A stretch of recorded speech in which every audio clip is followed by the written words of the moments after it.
Muy buenas tardes, les saluda Rodrigo Menéndez y me acompaña el exalcalde de Mérida, amigo de la revista Peninsular, Luis Humberto Correa Mena. Luis, muy buenos días, buenas tardes, perdón. Muy buenos días, buenas Oye Luis, tardes. cuéntame una cosa, ¿cómo te sientes? Hoy es el 21 aniversario del fallecimiento de Carlos Castillo Peraza, que fue un referente obligado, es un referente obligado en la política yucateca y en la política nacional. Bueno, cuando me preguntas cómo me siento, pues evidentemente no solo puedo asumirlo como el referente que es del PAN, del panismo yucateco y del panismo nacional y de su imagen incluso ante el mundo, porque pues, Carlos fue referente internacional de la imagen del PAN, del partido político ante diversas naciones del extranjero. Cuando me preguntas cómo me siento, pues evidentemente aludes seguramente a la relación personal que tuvimos Carlos y un servidor, ¿no?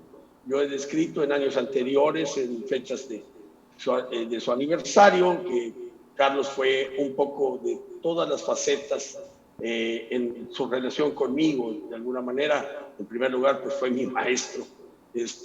Fue amigo, fue hermano, fue padre, fue compañero de batalla. Fue mucho para mí. Gran parte de lo que yo he aprendido a lo largo de la vida, pues lo aprendí de la mano de él, al lado de él. No fue en los libros, fue en la convivencia con Carlos Castillo Pérez. Oye, Luis, yo te preguntaría, dividiría yo en dos.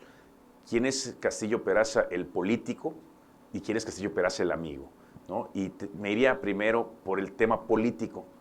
¿Cómo, Mira, cómo, ¿Cómo es? ¿Qué tanta falta hace o qué tanto le dio a este México, al México de hoy? yo creo que empezaría por el final de lo que planteas. Me parece que le dio mucho, le dio todo su talento, toda su vida, al servicio de tratar de construir un México mejor.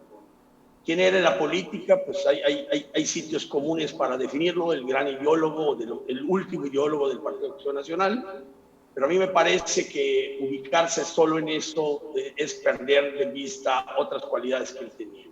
Y por un lado las voy a describir y por otro lado yo las comentaría como anécdotas, ¿no? En primer lugar, era un tipo muy práctico, a pesar de lo que la gente creía que era un personaje etéreo, que no tenía los pies en la tierra. No, era un tipo muy práctico y enseñó cosas muy prácticas. Cuando participó en la política aquí en Yucatán, fue el que organizó la pega de propaganda, imagínate, o sea, sistematizar la operación voluntaria de fijación de la propaganda de esos ayeres era algo que él podía hacer. ¿Por qué? Porque no solo se entendía con el gran pensamiento, sino con las pequeñas realidades. Y para describirlo, a mí me gusta una anécdota que viví con él para ver cómo creía él en la gente, formaba y creía en la gente que formaba. Una vez ante todos los presidentes estatales, él era presidente nacional del PAN, ante todos los presidentes nacionales tenía una junta y el día anterior pues nosotros le entregábamos el material que iba a usar en esa junta.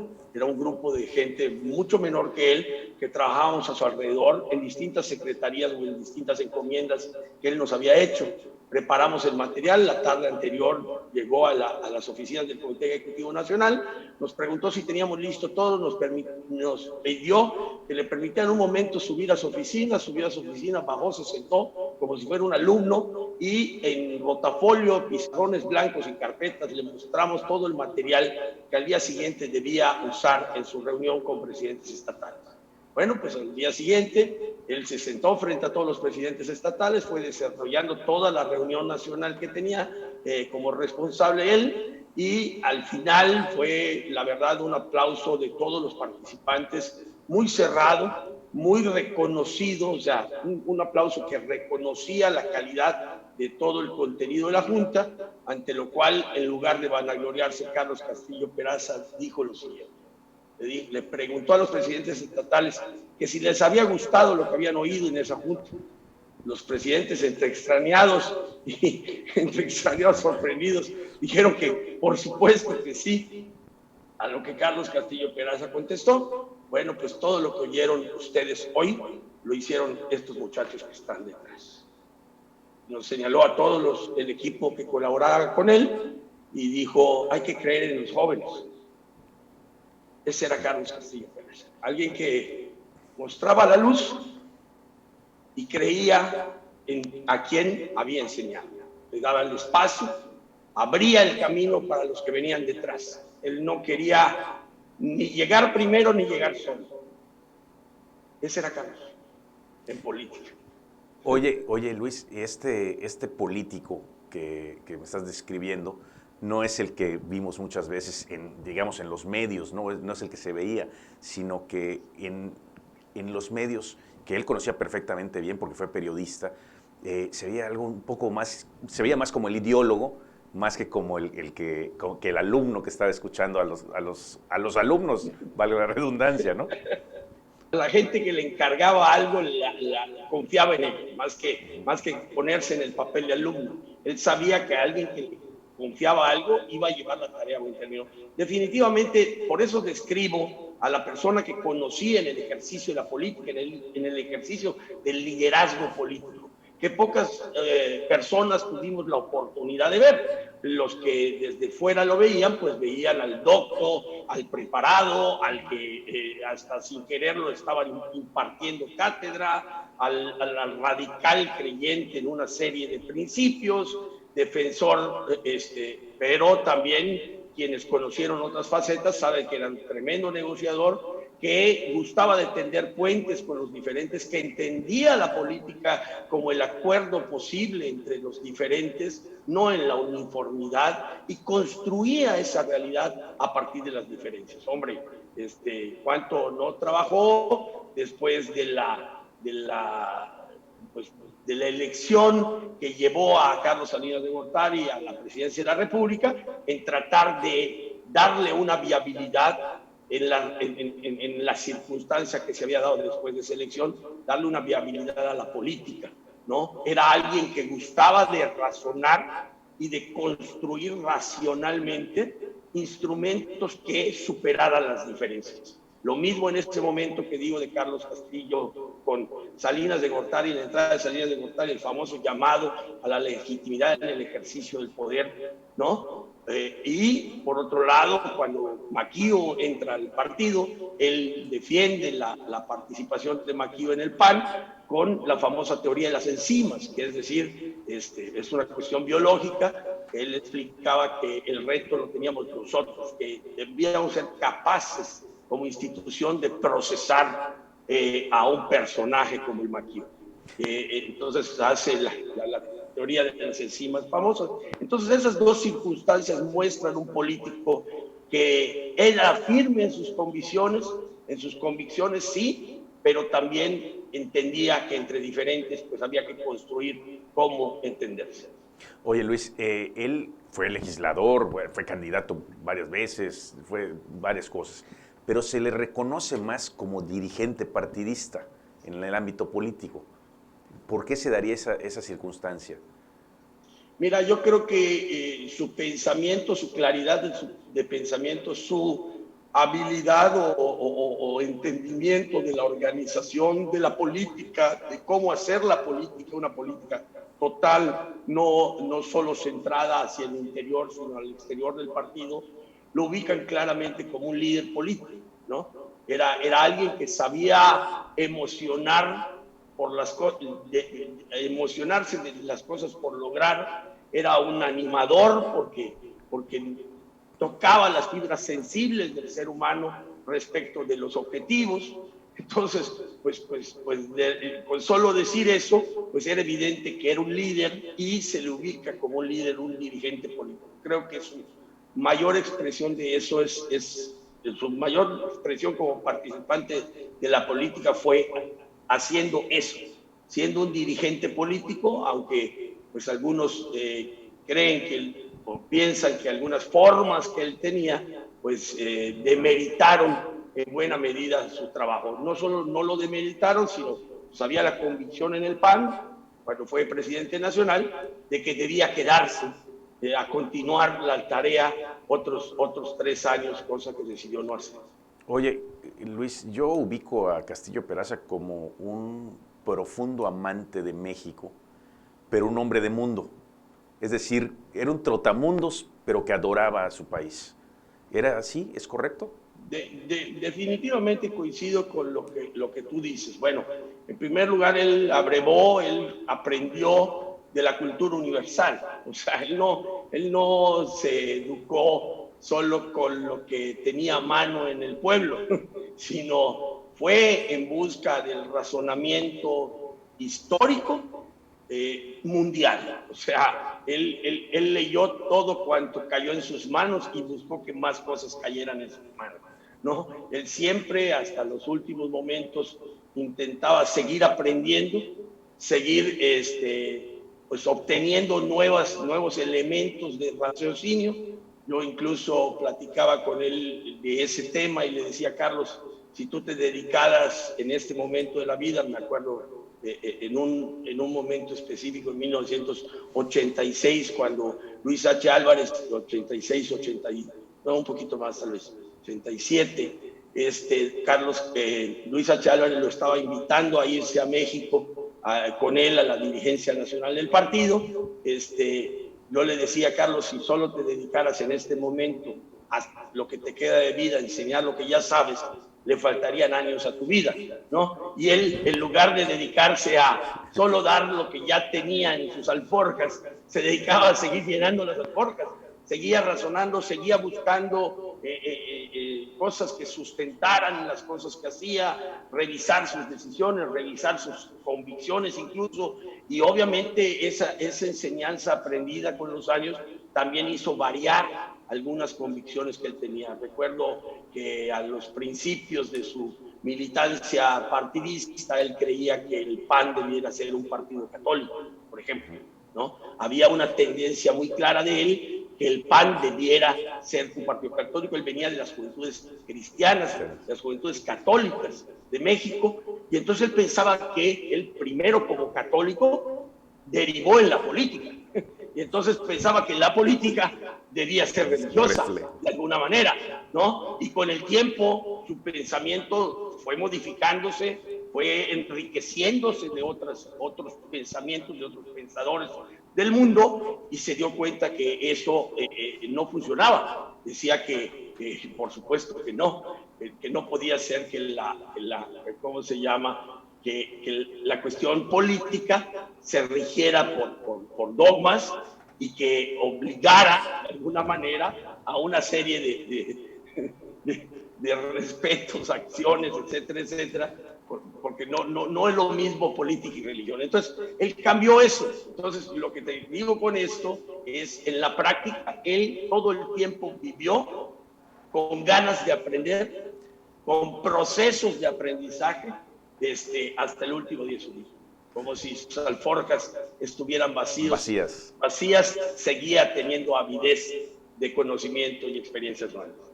Oye, Luis, estamos platicando con Luis Correa Mena. Más que nada, quería yo preguntarte ahora, Carlos Castillo Peraza, el hombre, el amigo, no el político, el amigo, ¿cómo era? Híjole, yo no puedo disasociar ambas, porque como amigo tenía ingredientes de político, ¿no? O sea, se mezclaba mucho, pero pues, ¿qué te puedo decir? Yo lo sentí muy cercano, o sea, un amigo que hacía por los otros, y no es porque me haya tocado a mí, pero me tocó verlo a mí, que hacía por los otros hasta lo que los otros no hacían por sí mismos. O sea, era capaz de ayudar incluso en la diferencia, incluso en la distancia emocional. Ayudó a gente a guardado, o sea, que la persona no lo supiera porque la persona no tenía una buena relación con él. O sea, él entendía la amistad como una expresión de mí hacia afuera, no necesariamente algo recíproco. Él era una persona que se entregaba a los demás. Me parece que ahí, pues no sé dónde termina el político o la persona que hace política y piensa lo mismo en la política que en las relaciones personales, que es asunto de dar y no de recibir. Un gran amigo que vuelvo a pensar en el líder, en el maestro, pero así se comportaba como amigo también, pues de alguna manera desbrozaba el camino y el horizonte para que vieras con claridad las opciones de tu destino, ¿no? Las opciones de tu futuro, de tu porvenir, y pues en la medida que tú lo consideras estaba a tu lado para ello, aun cuando respetaba muchísimo tus propias decisiones, ¿no? No era alguien que tratara de forzar, llevarte a donde él creía, sino simple y sencillamente era un extraordinario compañero, ¿no? Obviamente, pues tú lo viviste, sabes que charlar con él era delicioso, ¿no? Escucharlo del tema que fuera, era delicioso porque lo hacía en corto, muy agradable, todo lo mismo hablando de estadísticas de béisbol que hablando de el arte florentino, ¿no? O hablando de la política, o hablando de nada, de repente de la nota internacional que vio y que la empezaba a procesar delante de tus ojos y de tus oídos, ¿no? De repente él empezaba a procesar yo creo que sin proponérselo, de repente le caía algo en las manos y el tipo empezaba a pensar con la mente abierta a los que lo rodeaban, ¿no? Entonces, pues era muy enriquecedor su compañía.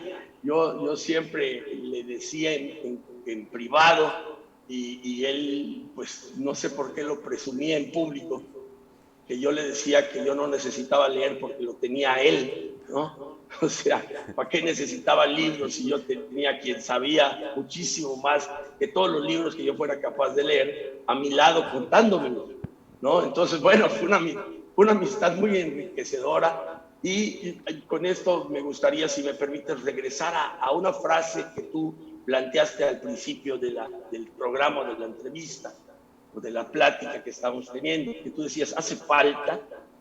Mira, yo desde que falleció Castillo Peraza, hace 21 años, oí repetidas veces a amigos míos, a compañeros míos, a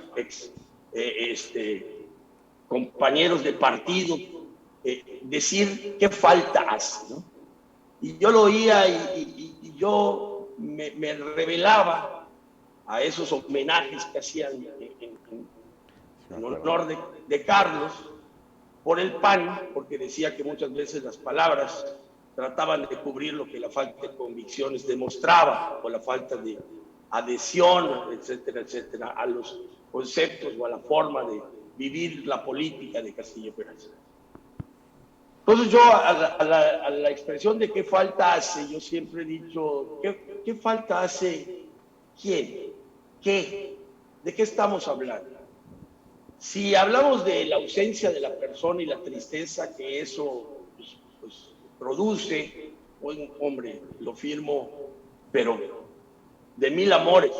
Por supuesto que extraño hasta su voz, lo que platicaba, cómo veía las cosas, cómo disfrutaba la tocada de guitarra o la mal cantada inclusive, o la comida o el vino, etc. Hombre, si de esa falta hablamos, por supuesto estoy de acuerdo. Pero decir que a México le hace falta Castillo Peraza, me parece que encierra otras cosas. Una falta de convicción y compromiso por hacer lo que él enseñó. Hombre, lo que él enseñó, si nos dedicáramos a tratar de ponerlo en práctica, pues no nos valdría suficiente la vida para eso.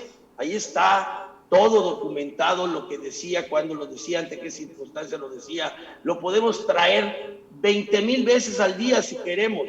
Hay el material de lo que pensaba. Entonces, pareciera ser que el decir qué falta hace es el pretexto para que lo enseñado por él no lo hagamos vigente los que lo aprendimos o los que estamos aquí todavía en la tierra para hacerlo realidad. Es decir, ¿tú crees que realmente lo que hace falta no es en el ámbito político, digamos, o social, no es un Castillo Peraza, sino son seguidores que hagan lo que decía Castillo Peraza? Eso es lo que hace falta. Seguidores comprometidos, no de labios, no de dientes para afuera, no de labia. Hombre, es como si dijéramos, no puede, vamos a suponer que somos creyentes católicos, ¿no? Todos, o algunos de los que oigan esto, ¿no? Y decimos, es que no puede haber en el mundo porque no está Dios, ¿no? No está Dios, no está Jesucristo ahorita presente, murió hace 2000 y pico de años. No. Hombre, por favor. Entonces, ¿de qué sirven las enseñanzas? ¿De qué sirven las experiencias? ¿De qué sirven las vivencias? ¿De qué sirven los conceptos en los que supuestamente creemos, ¿no? Entonces, a ver, para que Castillo Peraza tuviera vigencia hoy, pues bastaría con que cualquier panista o cualquier ciudadano recoja sus enseñanzas y las ponga en práctica, o las intente poner en práctica. Es decir, tiene vigencia hoy. ¿Perdón? Tiene vigencia hoy. Lo que ha dicho Carlos tiene vigencia hoy. Yo creo que tiene total vigencia, incluso algunas cosas hasta parecieran premonitorias, o sea, como dijo cosas que luego iban a suceder.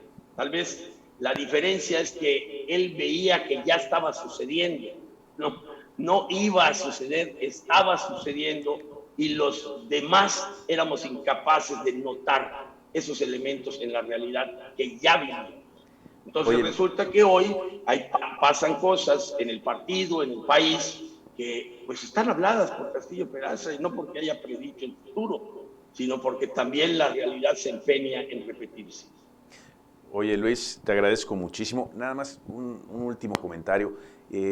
Esos viajes que hacían y no, de repente se iban tú y se llevaban Edgar Ramírez y iban Sergio Chan, no sé, me acuerdo de alguno que fueron por acá al lado a Boca Iglesias.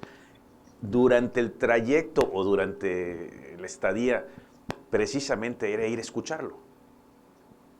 Era ir a convivir con él. Para mí eran viajes donde se invertía en su gusto, en su satisfacción. Obviamente no dejaba de disfrutarlo yo, y nosotros, pero realmente eran viajes armados para que él tuviera un momento distinto, satisfactorio, relajado, donde pudiera quitarse los anteojos y asentar el título. Muchísimas gracias, Luis. Él es Luis Correa Mena y le agradezco muchísimo que esté con nosotros el día de hoy, particularmente hoy, un día tan especial, después de cumplir el día que cumple 21 años de la desaparición física de Carlos Castillo Peraza. Luis, muchísimas gracias. Para usted mismo.